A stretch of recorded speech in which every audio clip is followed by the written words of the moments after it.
Hello, this is AnlineOffline. Welcome back to another casual quick guide to Call of Duty Mobile. For today's video, we'll be covering the Grau 5.56. Introduced in Season 6 of 2023, the Grau is a fully automatic assault rifle from Modern Warfare 2019, and is based on the Swiss SG 5.52 by SIG. But it's not the first time that an SG 550 variant has appeared in the COD franchise.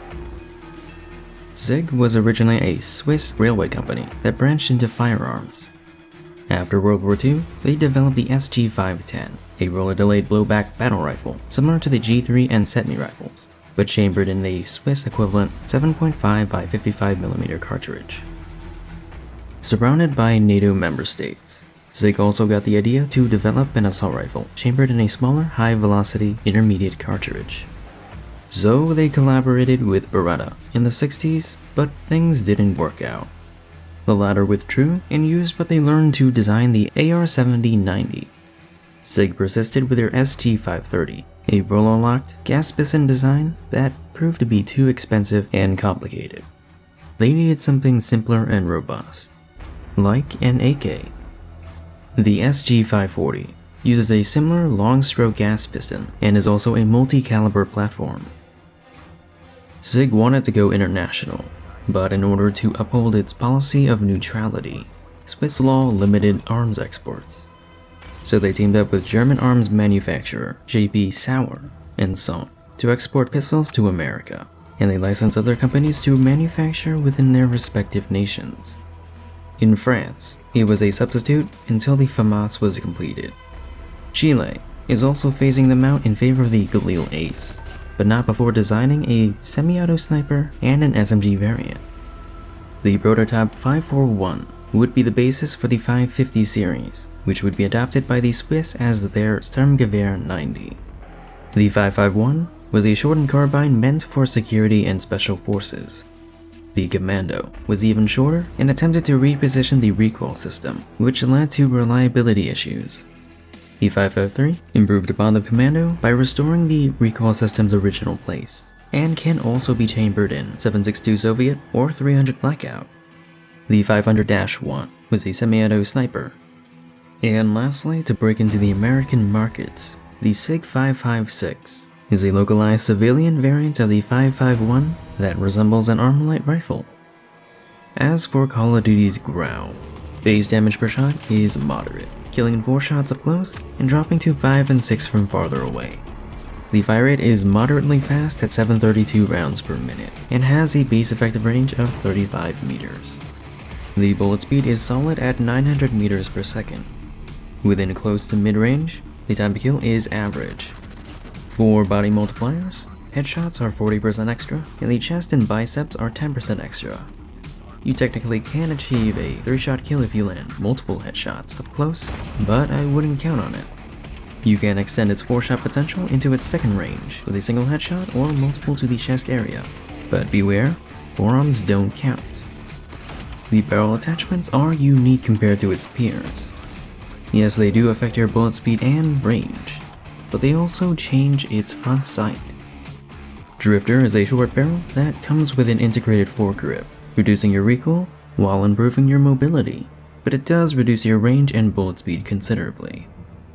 Squall is a light barrel that has a less punishing bullet speed but has fewer benefits for mobility.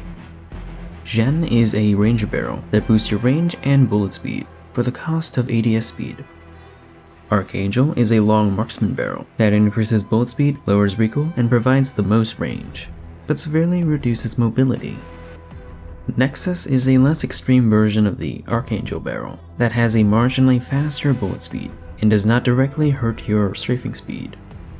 In terms of base mobility, the Grau is above average for the AR class.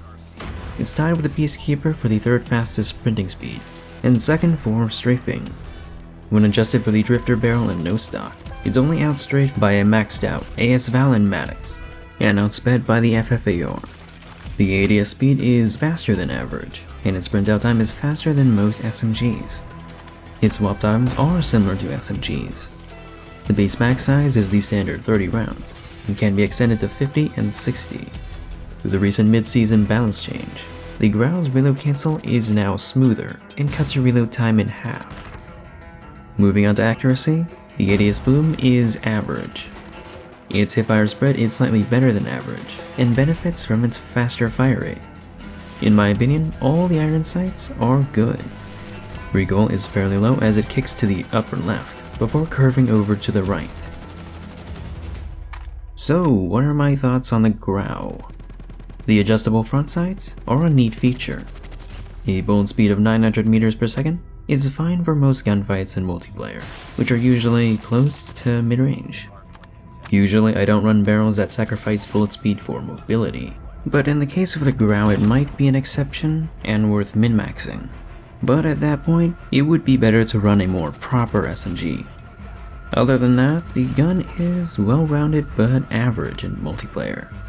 Maybe it performs better in Battle Royale with the barrel attachments and the 60-round mag, but I can't say for sure as I don't play BR. The closest comparison would be with the Maddox. They have the same bullet speed, ADS Bloom, hipfire, a very similar fire rate, and mag size. Most things that the Maddox can do, the Grau can do just ever so slightly better. And the Maddox only has one available suppressor, which hurts its bullet speed. Aside from the Maddox being hit scan, the Grau is better, and has a more conventional damage drop-off. I don't think the Grau is quite as good as the recently buffed Peacekeeper with Task Force Barrel. The Grau can move faster, but that hinges on Drifter Barrel, and even then the Peacekeeper could still follow closely. Not to mention, it's more likely to achieve a faster potential time to kill while still being hit scan, and having better ADS Bloom. So, does it need any changes? I don't know. It is well ported from Modern Warfare 2019, but it would be nice if we got a SIG 5.56 style blueprint as a callback to these SWAT rifles from the Treyarch games. But hey, that's just my opinion. This has been a Casual's quick guide. Feel free to suggest what weapons you want to see covered next. My name is On, and I'm off.